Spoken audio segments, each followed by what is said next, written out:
Na hora da crítica, Emmanuel. Salientamos a necessidade de moderação e equilíbrio ante os momentos menos felizes dos outros. Entretanto, há ocasiões em que as baterias da crítica estão assestadas contra nós. Junto de amigos quanto de opositores, ouvimos objurgatórias e reprimendas. E não raro, tombamos mentalmente em revolta ou depressão. Azedume e abatimento, porém, nada efetuam de construtivo.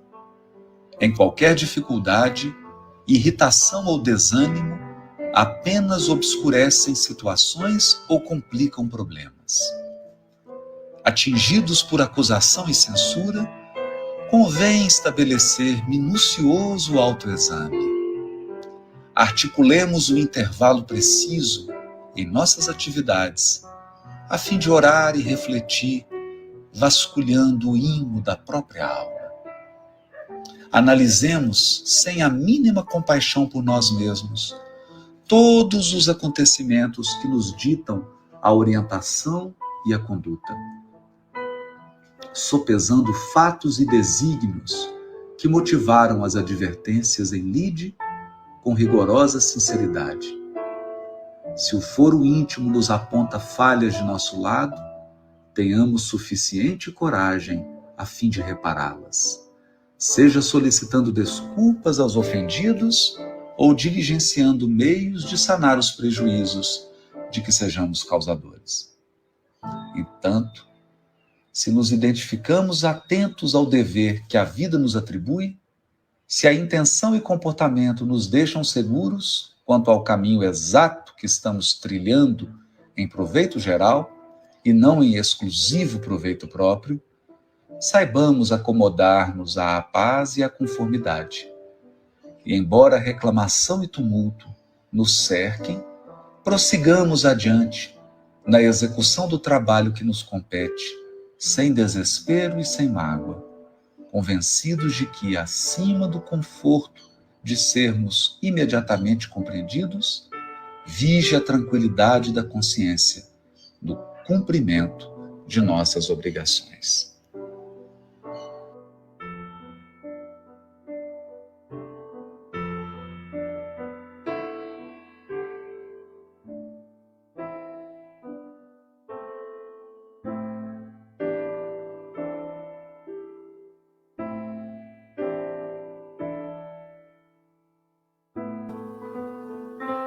Bom dia.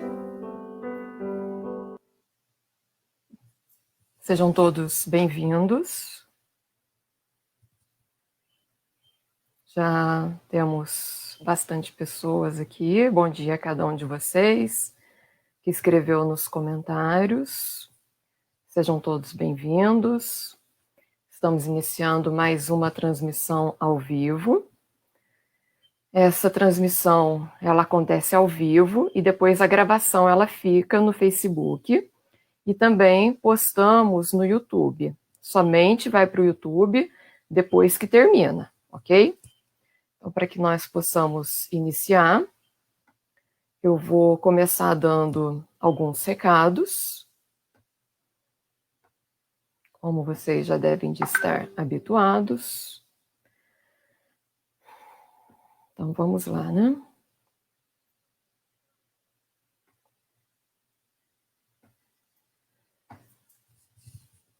Eu estou conferindo aqui se está tudo certo na transmissão. Sim. Bom, o Centro Espírita Divino Mestre, desde março, está com as portas fechadas. O atendimento e as palestras estão sendo feitos online. E, até hoje, no dado momento, nós não temos uma data do retorno às atividades presenciais. Assim que houver uma data para as atividades presenciais, nós iremos informar nas transmissões, em todas as nossas redes sociais, pelo Facebook, pelo Instagram, vamos postar no grupo do WhatsApp. Então, fiquem tranquilos continuamos fechados e com as transmissões online. Assim que houver uma data do retorno às atividades presenciais, vocês serão informados. Então, o atendimento fraterno ele está sendo feito por telefone e quem quiser conversar com o atendente ou conhecer alguém que queira conversar, envie apenas o seu nome e telefone para o e-mail contato@cedivinomestre.org. E assim que for possível, gentilmente o atendente irá entrar em contato com você. Também lembro da campanha Acolha uma Família, que no dado momento está sendo solicitado a doação de alimentos não perecíveis. Então, o que não for perecível, vocês podem doar. Lembro também que não é somente alimento que pode ser doado, mas também pode doar roupas, calçados, utensílios domésticos, coisas que nós temos, que estão em bom estado, mas que nós já não usamos mais. Certamente, outra pessoa, outra família vai usar ainda. Então, você pode levar a sua doação até a Obra Social Célio Lemos, às segundas, às quartas e às sextas-feiras, das 9 ao meio-dia. Agora, se você quer doar, mas não pode levar, não tem problema. Entre em contato com a Iris e junto com ela vocês vão encontrar uma forma de fazer a sua doação. O WhatsApp da Iris é o 98163-0807. Então, esses são os recados. Caso vocês tenham alguma dúvida, eu não tenha explicado da melhor forma, vocês podem colocar no comentário que eu responderei. Então, para que nós possamos iniciar, vamos então fazer a prece. Então, eu peço a vocês que, se quiserem, fechem os seus olhos. Não que seja necessário fechar os olhos para fazer uma prece, mas é somente para voltar para dentro de si, para conseguir ir se acalmando, concentrando a mente, parando de, através do sentido da visão, se conectar com o externo e sim, fechando os olhos, a gente consegue voltar para dentro de nós. Eu não vou fechar os olhos, porque hoje eu vou fazer uma prece que é do Emmanuel, então eu vou ler, ok? Por isso eu não estou de olhos fechados. Então vamos. Senhor, ensina-nos a orar sem esquecer o trabalho, a dar sem olhar a quem, a servir sem perguntar até quando, a sofrer sem magoar seja quem for, a progredir sem perder a simplicidade, a semear o bem sem pensar nos resultados, a desculpar sem condições, a marchar para frente sem contar os obstáculos, a ver sem malícia, a escutar sem corromper os assuntos, a falar sem ferir, a compreender o próximo sem exigir entendimento, a respeitar os semelhantes sem reclamar consideração, a dar o melhor de nós, além da execução do próprio dever, sem cobrar taxas de reconhecimento.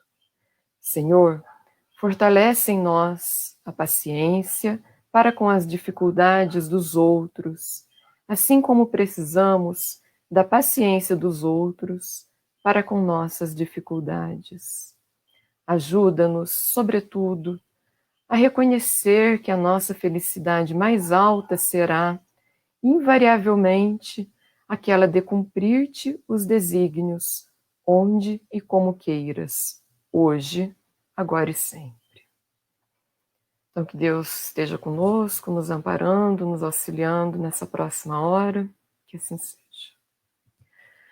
Bom, então o nosso palestrante de hoje é o Rogério, que já está aqui nos aguardando. Bem-vindo, Rogério, bom dia. Bom dia a todos. Prazer estar aqui com vocês mais uma vez. Então, hoje você vai falar sobre a pena de morte. É justo desejá-la? É esse o tema. É um tema que, infelizmente, está bem atual, né? A gente vai ver como é que ele está atual, em função das últimas estatísticas e pesquisas. Sim. Então, boa palestra.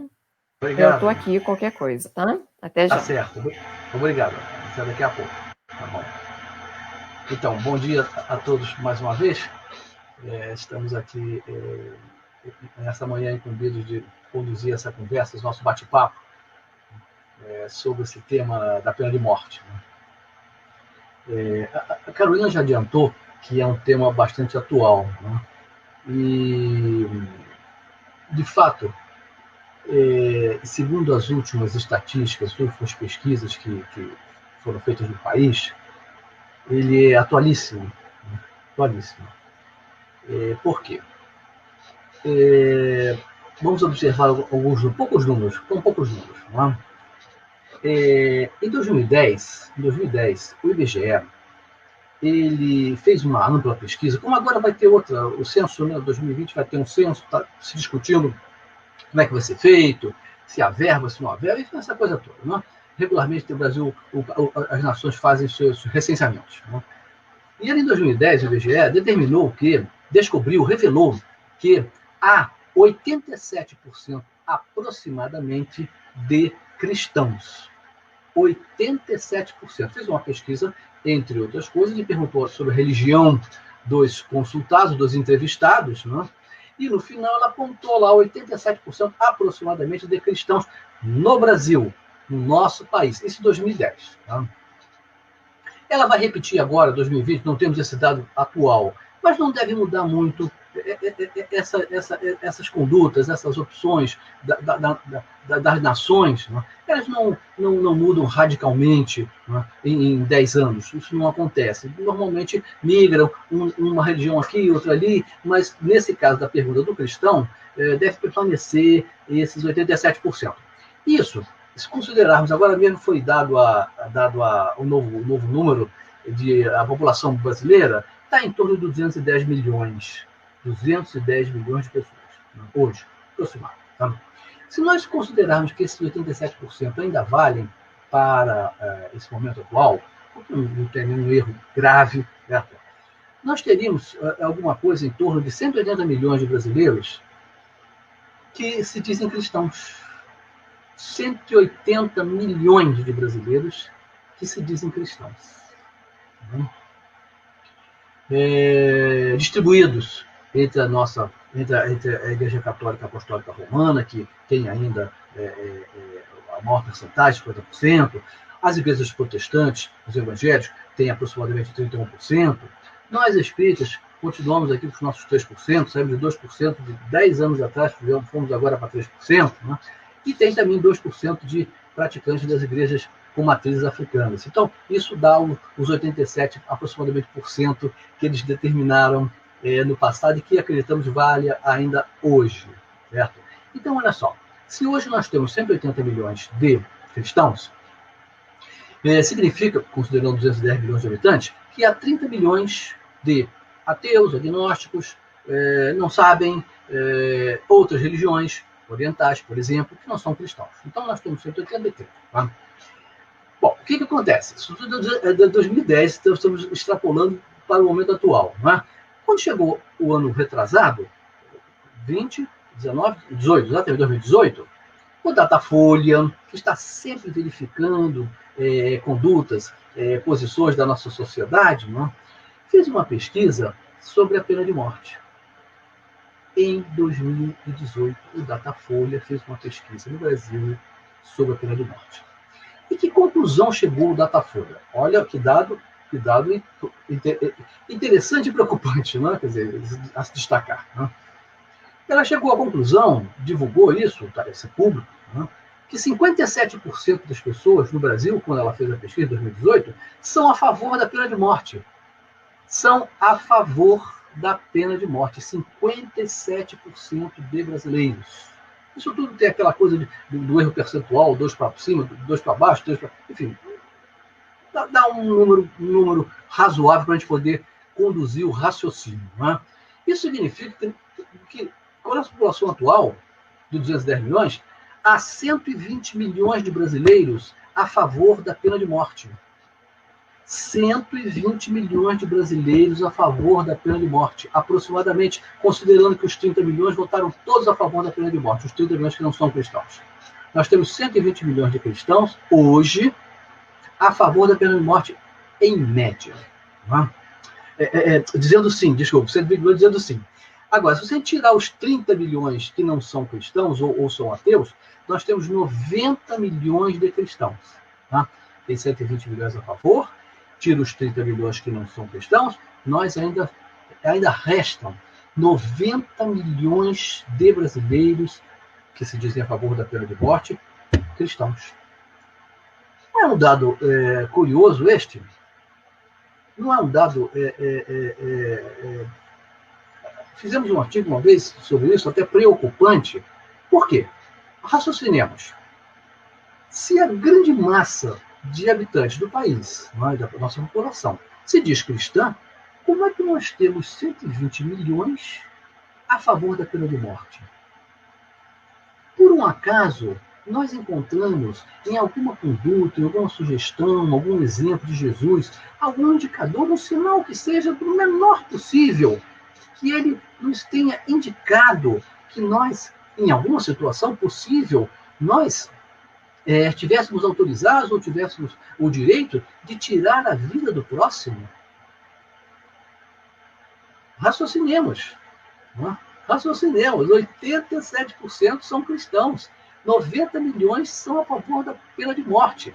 Mas se eles são cristãos, como é que pode? Eles não leram os evangelhos, não entendem até hoje a mensagem de Jesus? Não? Interessante que dentro desses 90 milhões, evidentemente, devem existir muitos católicos, lógico, que são a maioria, muitos protestantes, que também tem um contingente considerável, mas também tem muitos espíritas. Não resta dúvida. Não resta dúvida. E quando a gente estuda o espiritismo, por exemplo, no nosso caso particular, né, Kardec afirmou 2 vezes, pelo menos, que eu já tenho descoberto 2 vezes, pelo menos, que a religião, a moral espírita, é a moral cristã. Ora, se a moral espírita é a moral cristã, como é que poderia haver espíritas a favor da pena de morte? Porque Jesus, em momento nenhum, ele, pelo menor indicador que seja, ele sugeriu que nós tirássemos a vida do semelhante, seja por qual motivo for, por qualquer motivo. Né? Nós temos aqui um comentário da nossa amiga Maria Regina. O brasileiro está mostrando o quanto tem uma índole preconceituosa e pouco entende o que Jesus nos ensinou. Então, é uma situação que a gente tem. Os números, eles, embora frios, não têm significado, mas quando a gente começa a observar essas cifras e analisa dentro de um contexto, eles ficam preocupantes. Preocupantes. Por quê?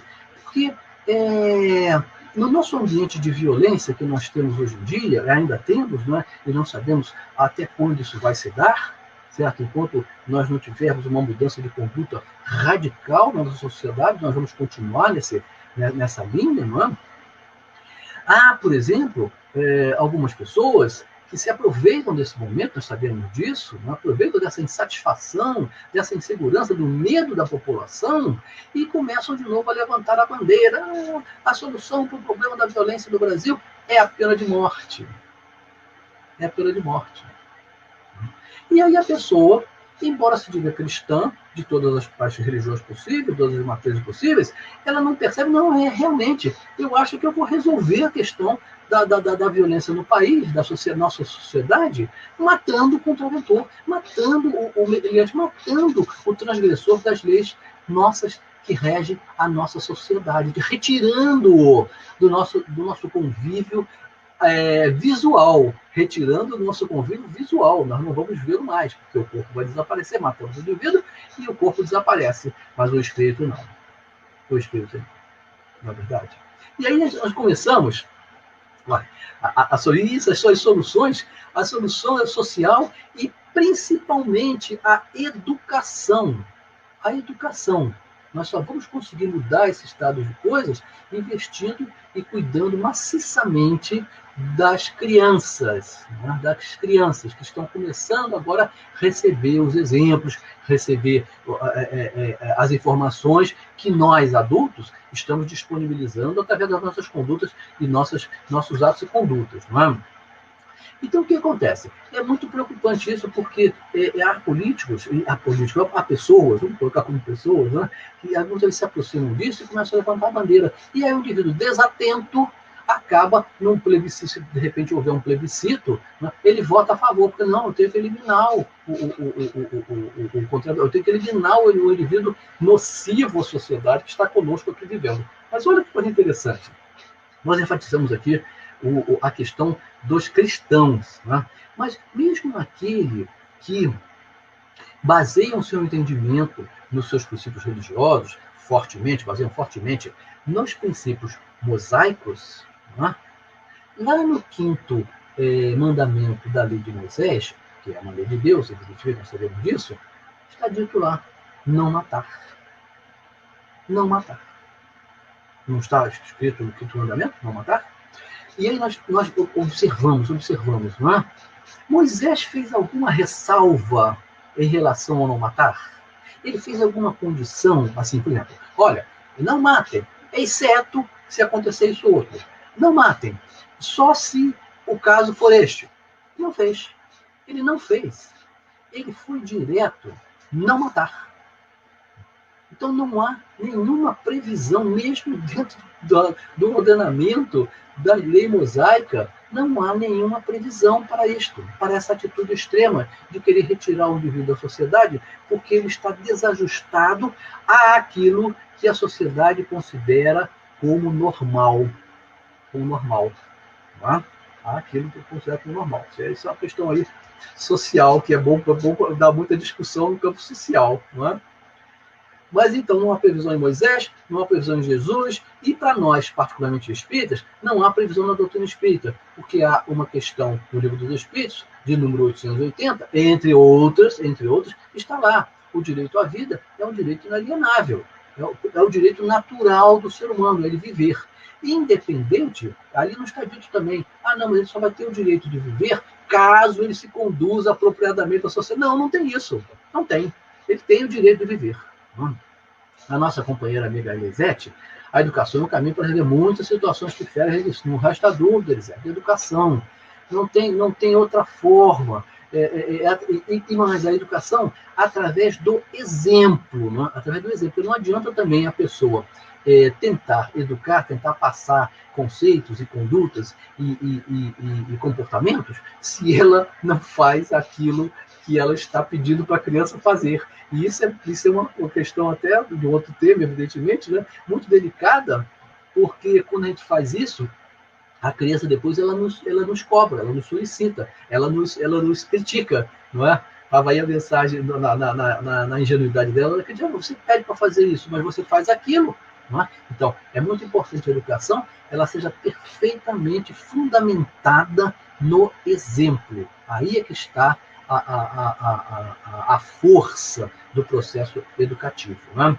A Beth, nossa amiga aqui também, está aqui nos assistindo nesta manhã de domingo, ainda está recebedor, pena de morte, até em pensamento. E olha, você levou ao pensamento, né? Julgo que no plano espiritual é o que mais contribui para a atitude. Não resta dúvida, Beth. Olha só, duas coisas que você levantou aí. Olha só, nós não podemos nem pensar na pena de morte, porque nós já falamos aqui outro dia sobre o pecado por pensamento, não é? E não sei se foi aqui, né? Foi outro lugar, agora não me lembro. Mas, enfim, se a pessoa, ela não comete a pena de morte porque não tem oportunidade, ela já está falhando. Ela já está cometendo uma atitude inadequada. não é? E a segunda, pode colocar de novo a pergunta da Beth? Ignorância espiritual. É isso aí, ignorância espiritual. Então, o que acontece? Vamos explorar um pouquinho isso aí, que faz parte do nosso tema, né? Obrigado. É o seguinte, quando a gente aplica, quando se aplicava a pena de morte, alguns países ainda aplicam, a maior parte já deixou de lado, né? Já viu a ineficiência dessa conduta, desse processo. Quando a sociedade aplica a pena de morte, porque nós estamos destacando a ignorância espiritual, o que acontece de fato? O que acontece de fato? O indivíduo, por isso que eu estava falando que a gente retira o indivíduo da nossa vista. Mas e ele morre? E ele desaparece? E ele é destruído? Não. Aí nós temos, evidentemente, as colocações espíritas fortemente nos explicando claramente isso. Não acontece isso. Ele continua vivo, só o corpo é destruído. Então, se nós não fôssemos ignorantes desse mecanismo espiritual, da reencarnação, da imortalidade, assim por diante, nós imediatamente, não fôssemos ignorantes, imediatamente nós dizemos, não quero pena de morte. Porque quando eu faço isso, eu transfiro o agressor, o transgressor, o humilhante, o criminoso, para uma outra dimensão da existência. E ele agora continuará agindo segundo a sua índole, porque ele não teve tempo de ser reeducado, ele não teve tempo de se transformar para aprender o convívio da sociedade. Então ele continua atuando como espírito desencarnado, raivoso, inclusive, querendo atacar aqueles que provocaram aquilo tudo, não é? Inclusive, esse é um dos capítulos, pequeno capítulo, que origina incontáveis e cruéis obsessões. Porque o indivíduo ele passa por de lá, continua vivo, e agora ele quer se vingar da sociedade, que ele, inclusive, em muitos casos, não é? Atribui a responsabilidade para aquela conduta criminosa que ele desenvolveu, que ele praticou. Não é? Então, olha só a ignorância espiritual, o que faz? Não é? Tem mais um aspecto da ignorância espiritual. Vamos aqui ver o nosso comentário da nossa amiga Maria Regina. Apesar de existirem espíritos com inclinação ao mal, Jesus nos ensinou que a função social é prover a elevação do indivíduo, e não exterminá-lo. Não resta dúvida. Esse é argumento, Maria Regina, para os cristãos. Para os cristãos, não é eliminá-lo, é educá-lo, é inseri-lo dentro daquilo que nós consideramos como sendo uma prática útil. Uma prática útil. Né? E mais, agora voltando à ignorância espiritual. Olha que interessante. Então a pessoa tira o indivíduo da sociedade, ele permanece ali naquele grupamento, como o espírito agora, vai fazer o que ele quiser, o que ele puder, não é? Não o que ele quiser, mas o que ele puder, e vai fazer muita coisa, realmente, de obsessão. Mas olha que coisa mais interessante ainda, que nós às vezes, não prestamos atenção. Nós espíritas, não todos os cristãos, mas particularmente os espíritos e todos aqueles que acreditam na reencarnação. Esse indivíduo que nós retiramos do nosso convívio, a força, né? Destruímos o corpo dele, mas ele continua vivo, aonde é que ele vai voltar a reencarnar? Aonde ele vai voltar a reencarnar? Em princípio, a própria Terra. A própria Terra. Então nós vamos ter um indivíduo que tem uma índole criminosa, não é? Que não teve chance de ser trabalhada a personalidade dele, o caráter, né? E ele volta para a Terra com a mesma índole. Com a mesma índole. Né? Vocês já pensaram sobre isso? Então, não adianta, isso não é solução. E ainda tem mais. Do ponto de vista espiritual, do ponto de vista do progresso, não é? Nós estamos tirando dele uma oportunidade dele progredir. E isso é outra pergunta do nosso livro dos Espíritos. Né? Qual é o prejuízo da pena de morte propriamente dito? Eles falam assim, o prejuízo não é a morte em si, porque ninguém morre, só vai destruir o corpo. Mas o prejuízo maior que nós provocamos quando aplicamos a pena de morte é porque nós interrompemos o processo de expiação deste espírito. Nós interrompemos, porque ele reencarnou. Se ele reencarnou, é porque, evidentemente, ele teve uma assessoria, ele teve um apoio, ele teve um espírito encarregado disso. Ele não veio por acaso, não existe acaso na lei de Deus. Né? Se ele não veio por acaso, ele veio com propósito. Então, nós abreviamos. Né? Aí, mas alguém poderia perguntar assim, mas o que nós temos que fazer, então, se nós não podemos matá-lo? Nós temos que dar a ele condições de se reerguer.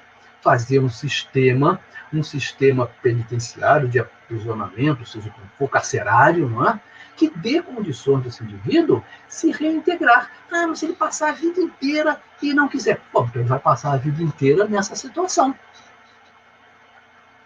A gente tem que ensinar para ele um ofício, uma atividade, ter livros nas penitenciárias, livros, aulas, para aqueles que fazem. Há espíritos que fazem faculdade presos, estudam, se inscrevem, fazem a prova, passam e ganham o título. Continuam presos, mas estão se aprimorando como espíritos, como filhos de Deus, como indivíduos da lei do progresso que está aqui. A lei do progresso é uma marcha incessante. Abreviar a lei do outro é ferir a lei de conservação humana e criar deve usar. Está vendo? É a lei do progresso. A gente impede que esse indivíduo, por mais que ele tenha feito, né, não importa o ato que ele tenha feito, o mais hediondo, que agora a palavra, lembrando aqui a palavra, o crime hediondo, né?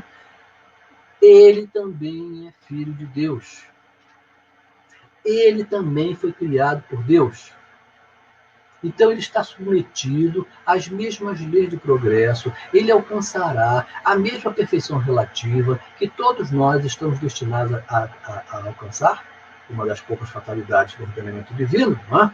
Mais cedo ou mais tarde, ele também está destinado. Então nós estamos interrompendo esse processo que ele precisa conduzir por ele mesmo, não é? Que faz parte da lei do progresso.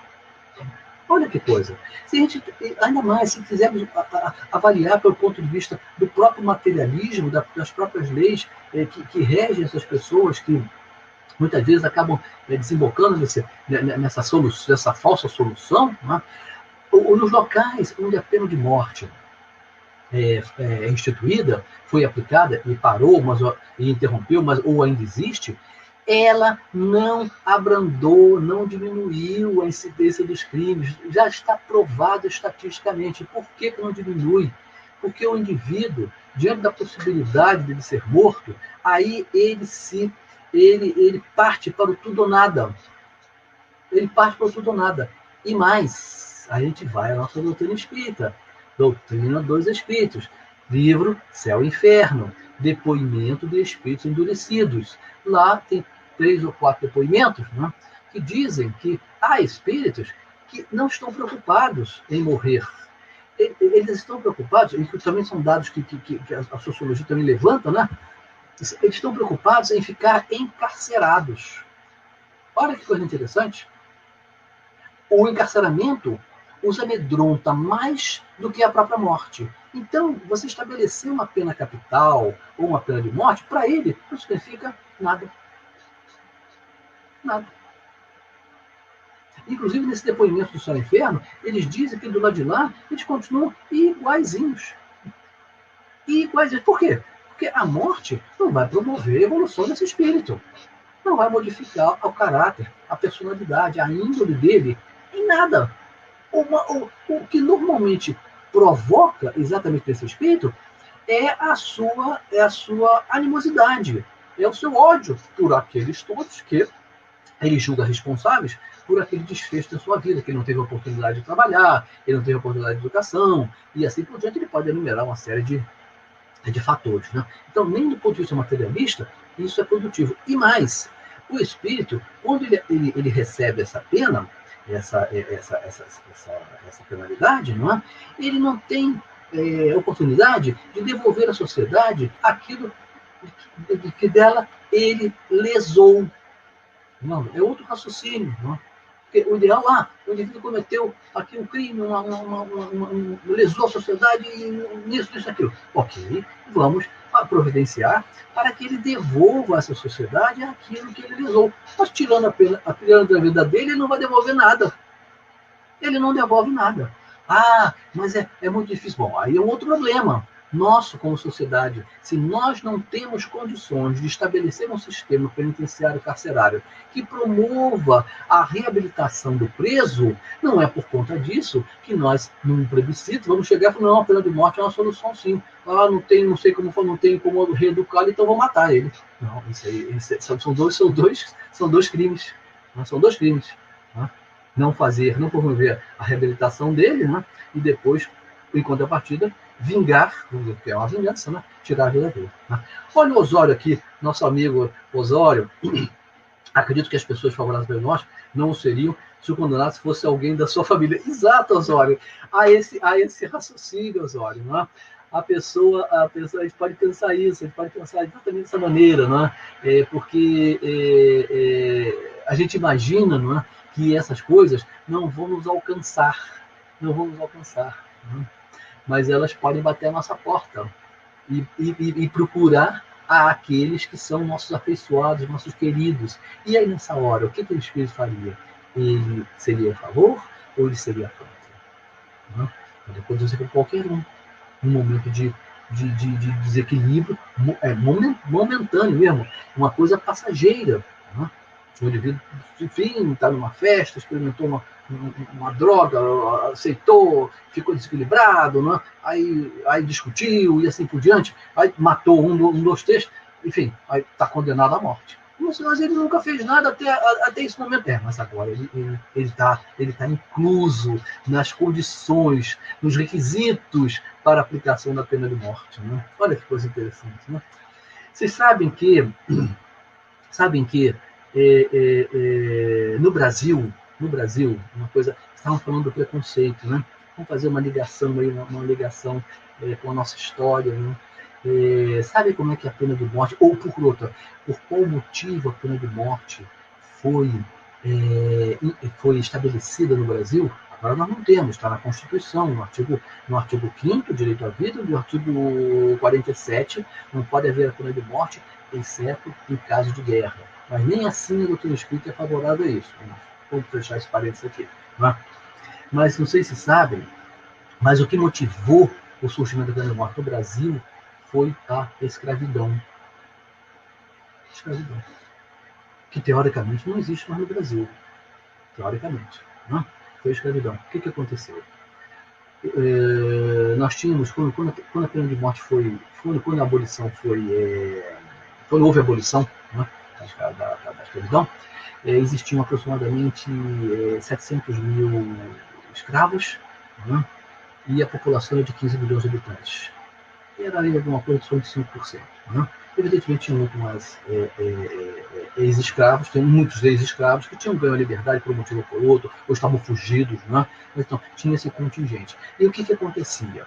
Os donos dos escravos, nós sabemos disso, a nossa história bem registra isso, né?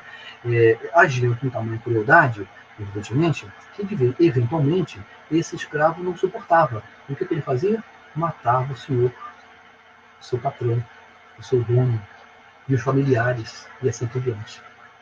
E aí, a sociedade, na época, para tentar se defender dessa agressão, instituiu a pena de morte.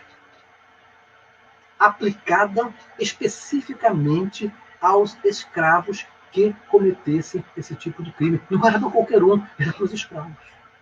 Colocou no seu ordenamento jurídico da época. Né? E é interessante a gente acompanhar só um pouquinho dessa história, não? É interessante pelo seguinte, que quando a princesa Isabel ela aboliu a escravidão, essa lei ainda vigorava, mas ela passou a ficar sem efeito, sem sentido, porque não tinha mais escravos. Só um pouquinho mais à frente, principalmente em 90, que de fato foi terminada. Terminou, aí não tinha mais. Houve uma última execução, parece que, não sei se 1896, enfim. Mas isso só para a gente ver como é que foi isso, como é que isso é aqui, como é que isso surgiu no Brasil e qual é o nosso status atual. No status atual, a nossa Constituição, artigo 5º, direito à vida, inalienável, para todos, certo? E lá no 47, tem lá, é proibido a pena de morte, a aplicação da pena de morte. Tá? Olha quanta coisa nós temos para a gente aprender, não é? E evidentemente esses entendimentos a gente faz, grande parte deles, baseados nos princípios doutrinários. Né? Observando a reencarnação, a imortalidade, a lei do progresso, que foi lembrado aqui, isso tudo faz parte desse contexto para que nós espíritas, pelo menos nós, não é?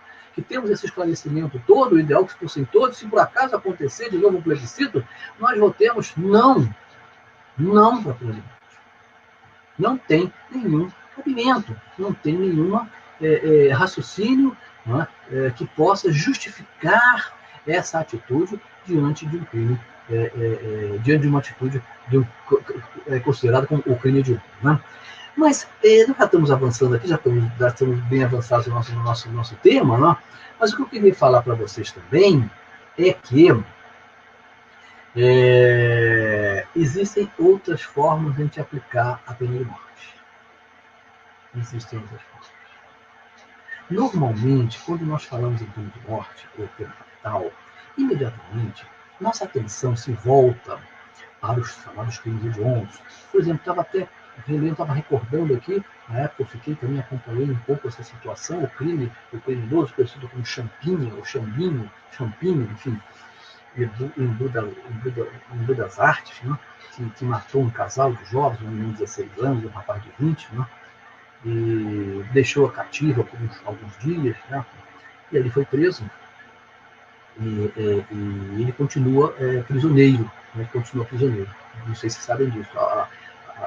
Os laudos psiquiátricos não deixam sair. Tá? Mas, enfim, quando a gente fala em pena capital, a gente lembra exatamente esses casos. Então, mata logo e resolve. Não vai resolver. A gente já viu que não resolve nada. E, pelo contrário, complica. Tá?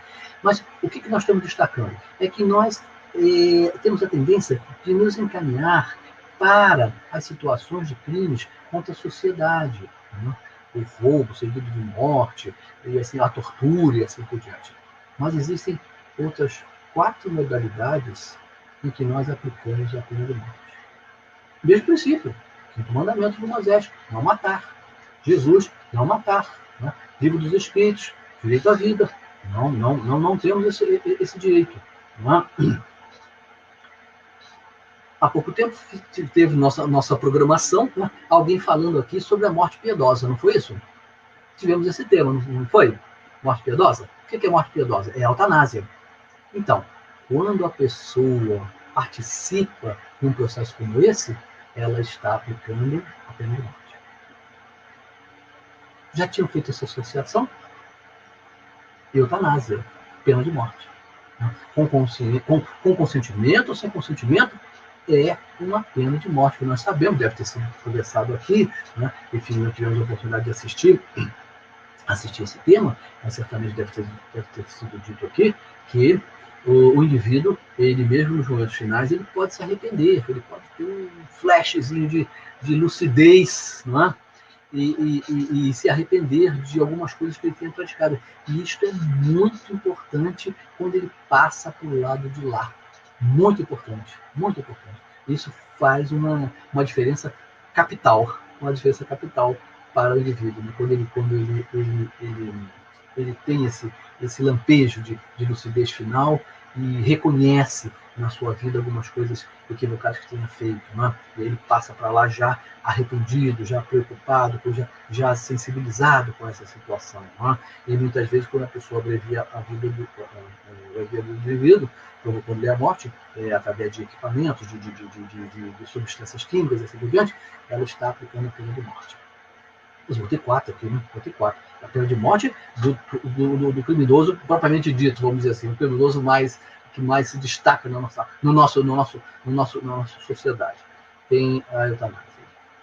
Tem uma outra pena de morte que é aplicada aos milhões todos os anos. Qual é? Alguém gostaria? Tá aqui. A Elisete já acertou aqui. É o aborto. Não é isso, Elisete? É a situação do abortamento. É pena de morte. Pena de morte. Só não seria, mas a intenção é o que vale, só não seria caso não houvesse nenhum espírito ligado àquele corpo, àquele feto que está ainda em processo de gestação. Que nós já vimos aqui quando conversamos sobre como é que foi o tema, considerações sobre um corpo sem espírito. Aí realmente não matou ninguém porque não tinha corpo. Tá? Mas mesmo assim, ninguém sabe. Ninguém sabe se tem um espírito associado àquele corpo, então também não se aplica. Então, o aborto, ele é praticado aos milhões. E isso é pena de morte. Não tinha espírito. Troquei aqui, alguém me corrigiu aqui, não tinha espírito associado ao corpo. Né? Então, nós temos a eutanásia, nós temos o aborto, né? Que é a pena de morte. Né? Antes de partir para o terceiro e para o quarto, vamos vir aqui para a nossa amiga Maria Regina. Com a justiça brasileira, tão falha e ineficaz, ocorrerão ainda mais barbaridades com a pena de morte, injustificada em qualquer aspecto. Então, Maria Regina, uma coisa que eu não tinha comentado, mas eu acho que nós temos um tempinho aqui ainda, que é o seguinte: um outro aspecto muito importante, vou falar depois dos outros dois, hein? Um outro aspecto muito importante em relação à pena de morte é que é o seguinte, é que há erros no judiciário, e muitos. Inclusive, erros capitais, de atribuição de responsabilidades. E diante de um erro como esse, que nós sabemos que já existiram aos milhares, né? E existirão outros ainda, até que nós saibamos de fato observar como é que nós vamos nos julgar, vamos dizer assim, julgar. Né? Se houver um erro e o indivíduo o corpo dele for morto, onde ele for aplicada a pena de morte, e depois chega à conclusão que ele é inocente, como é que nós fazemos? Como é que se faz nessa hora? Né? Alguém pode dizer, não, faz uma indenização para a família. Uma indenização? A gente pode ir no raciocínio do Osório aqui. Eu gostaria de saber se essa pessoa que tivesse sido morta injustamente fosse o seu parente. Se você aceitaria uma compensação financeira. Não é verdade? Há muitos erros. E diante de um erro como esse capital, em que atribuísse, e nossa história tem vários casos, né? Tem um caso que eu me lembro, foi manchete das revistas da época, o caso dos irmãos Naves, que eles foram acusados de um crime e eram os dois inocentes. Os dois. E aí faz o que depois? Então, nesta possibilidade, nós, mais um motivo para a gente não aceitar a pena de morte. Nossa, a companheira Maria Regina, já existe na sociedade. Eu nem entrar nesse aspecto, Maria Regina. Então, Maria, olha, um dos temas básicos, tópicos para se falar sobre esse tema, era a pena de morte. Ela existe hoje.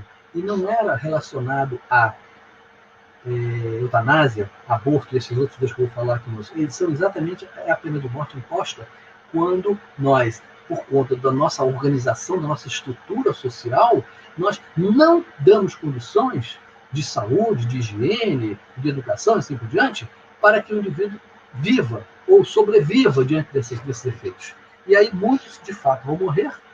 Pode ser considerado como uma pena de morte, né? A pessoa já nasce e já vai ter abreviado a sua vida, porque ela não vai ter noções, não vai ter condições de higiene, de saúde, e ela vai morrer antes do tempo. Então, tem vários aspectos em relação a esse tema. Né? Esse tema é muito abrangente, né? Não se limita apenas à questão dos criminosos de fato, vamos dizer assim, na sociedade. Não? Os filhos estão matando os pais? Também é um crime. Não poderia, evidentemente. Não? Qualquer atentado contra a vida do próximo, seja ele qual for, seria também uma situação contundente, né? desse nível. Né? Mas olha só, pena de morte,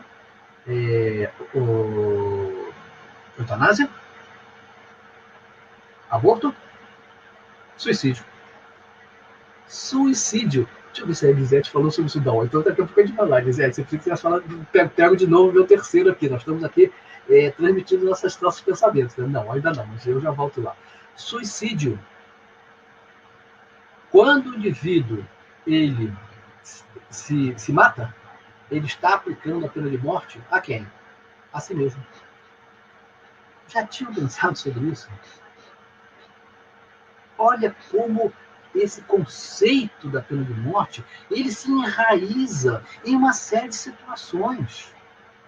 Todo indivíduo que conscientemente, vamos colocar conscientemente, ele tira a própria vida, ele está se aplicando à pena de morte. Infelizmente.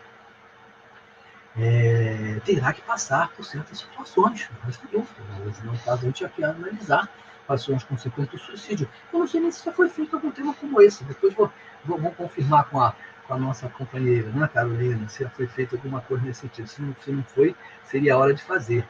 Já temos meses e meses, né, de inúmeros temas. Né? Mas, enfim, o suicídio é uma situação também contundente. O indivíduo tira a própria vida e se aplica a pena de morte. Ele esquece, quando o Moisés falou não matar, e quando Jesus também nos recomendou isso, e quando a doutrina espírita nos recomenda em várias perguntas, a vida como um todo. Não importa a situação, se é o feto, se é aquele que está no final da vida, se é aquele que está com problemas em pessoais, internos, psíquicos, seja de que ordem for, diante da sua vida, não é? Tudo isso é o mesmo princípio. Nós não podemos dispor da vida. Só quem pode dispor da nossa vida, quem é? É Deus.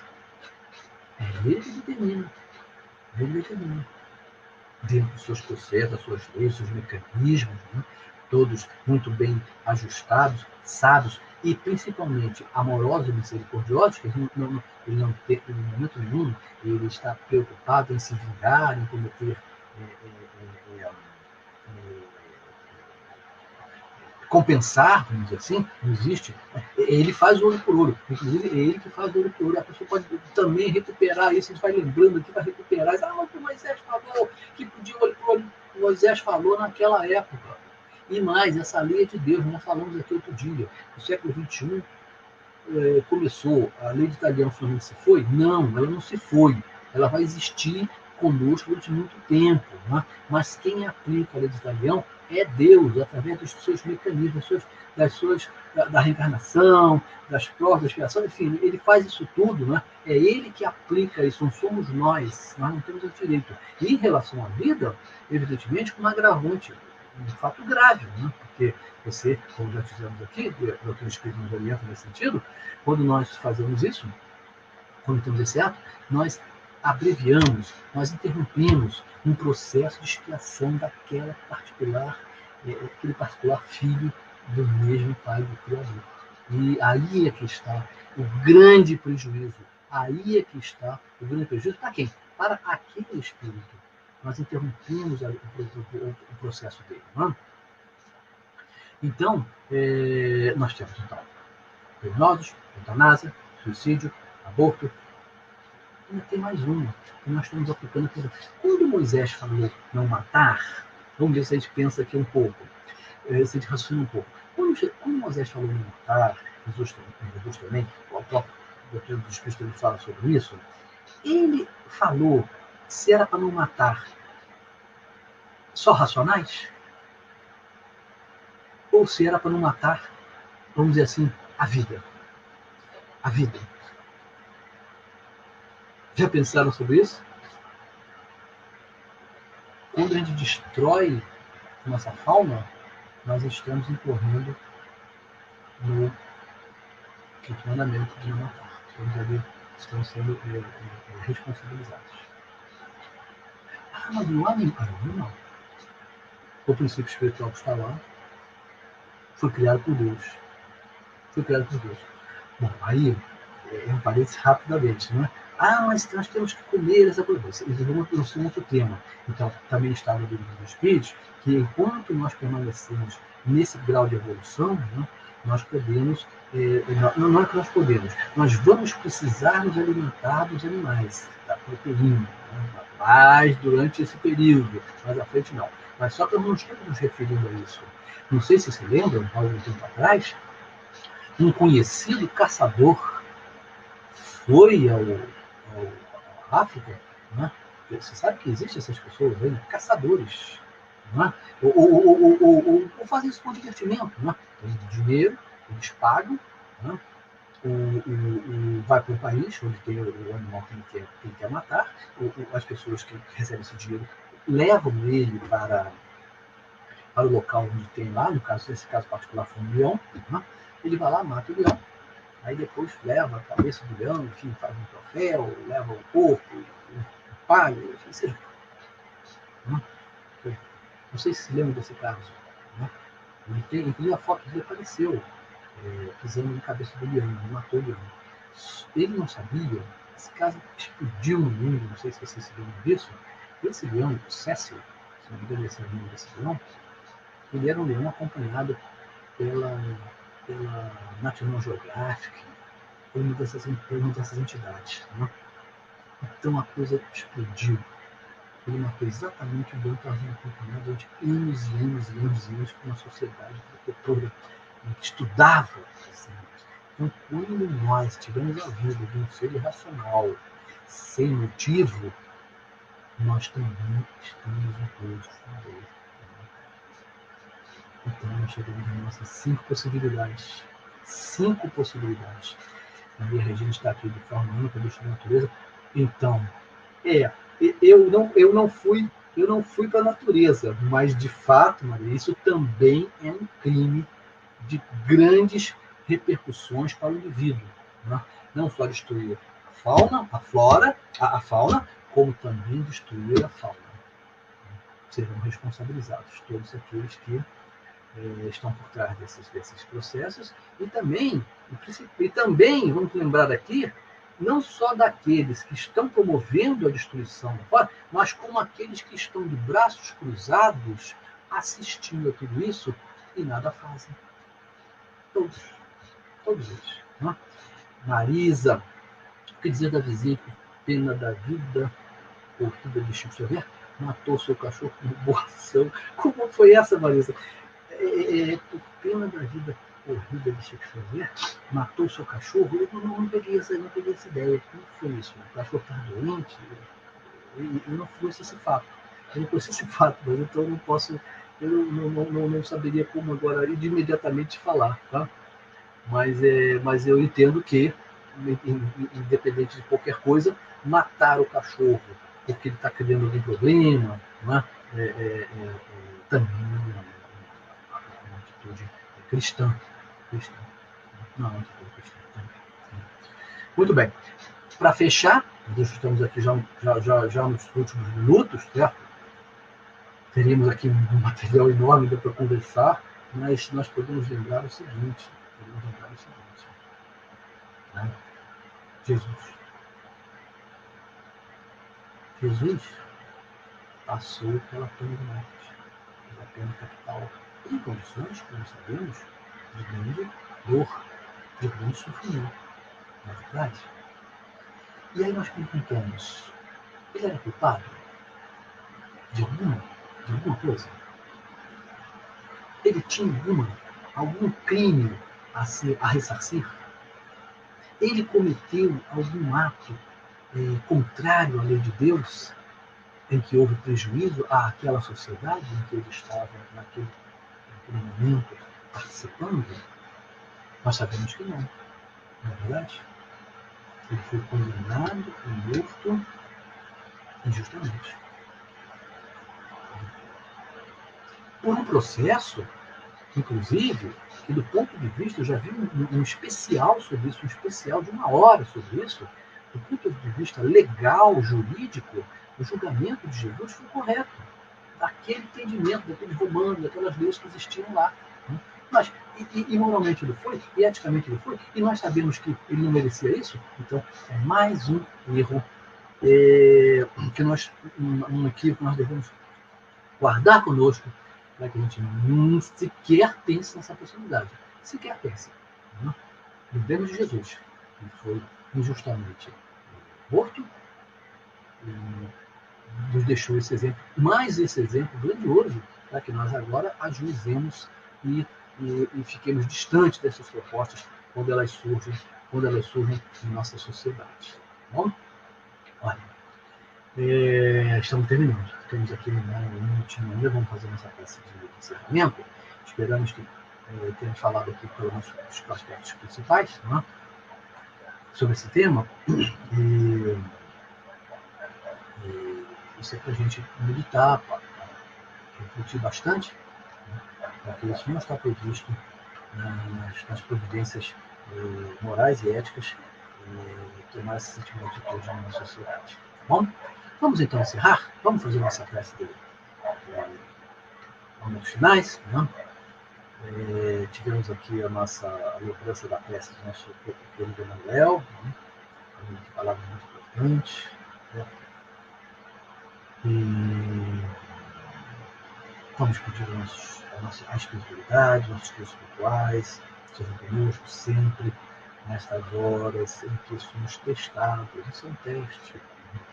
Quando o indivíduo ele bate a nossa porta, explorando o nosso tema, nós fazemos um paralelo, bate a nossa porta pergunta: você é a favor da pena de morte? Isso é um teste. É um teste. Peçamos ao nosso Deus espiritual, a Jesus, que estejam conosco nessas horas. Não temos que dar testemunho daquilo que nós acreditamos, que nós julgamos seja o correto. Né? Nós não podemos viver nessa dualidade de aceitar Jesus como sendo aquele nosso exemplo maior, o guia infalível, o guia maior da humanidade, e na hora que nos perguntam se nós somos favoráveis a todos nós, dizemos sim. Isso não faz parte, isso não é bom para todos nós. Né? E com relação a esse capítulo, tantos outros que nós somos chamados a testemunho, e precisamos ser firmes nas nossas convicções, mesmo que nós sejamos depois perseguidos, atacados, né? Pessoas nos deixam, nós precisamos ser firmes. Que Jesus e os Espíritos possam nos dar essa fortaleza para que, com o nosso conhecimento, nós, nos momentos em que fomos chamados a salvar Jesus da cruz, nós certamente tenhamos a posição positiva, né? Construtiva, o exemplo maior, né? Mesmo diante de repercussões negativas que possam surgir dessa nossa decisão, dessa nossa posição. Né? Agradecemos mais essa manhã, onde tivemos a oportunidade aqui de meditarmos, refletirmos sobre um tema muito importante para todos nós, e que continuemos o nosso dia tranquilo, aproveitemos esse dia ainda estamos pela manhã, que ele possa nos trazer muitas alegrias ainda ao longo destas horas que nos restam. Graças a Deus. Rogério, nós agradecemos pela sua palestra, pela sua live, por ter nos ajudado a refletir sobre esse tema, né, que é um tema tão atual, tão importante, mas é um tema espinhoso, né? Então, espinhoso. Eu agradeço por todos nós. As opiniões sobre esse tema, e entre outros, são muito acirradas. Muito acirradas. Mas nós estamos aqui para falar sobre a doutrina espírita. E a doutrina espírita é isso. É tranquilo assim, não tem grandes problemas, né? E hoje eu pude perceber os números na prática, como que o tema é bastante espinhoso ainda e tudo mais. Mas é muito importante que a gente fale e que possa refletir dentro da doutrina espírita a sua importância. Então, nós te agradecemos muito. Agradeço. Bom, agora eu vou dar os avisos finais. Nós iniciamos outubro com a palestra do Rogério hoje, e na terça-feira prosseguimos, porque ontem, né, foi o dia em que se comemora o nascimento de Allan Kardec. Então, na terça, o tema vai ser sobre Kardec, o Luiz Eduardo que vai fazer. Na quarta-feira, outro tema bastante importante, o Espírita perante a Política, o Leandro Besseneri, que vai falar sobre o assunto. E no próximo domingo, outro tema também bastante importante, a visão espírita da homossexualidade, que vai ser o Elton e a Márcia, que vão estar desenvolvendo o tema. Então é isso. Nós agradecemos a todos vocês por nos acompanhar, por estarmos juntos, né? Desejo a todos um ótimo domingo, aproveite o dia, que a gente possa ter um bom domingo, uma boa semana e até terça-feira. Bom dia.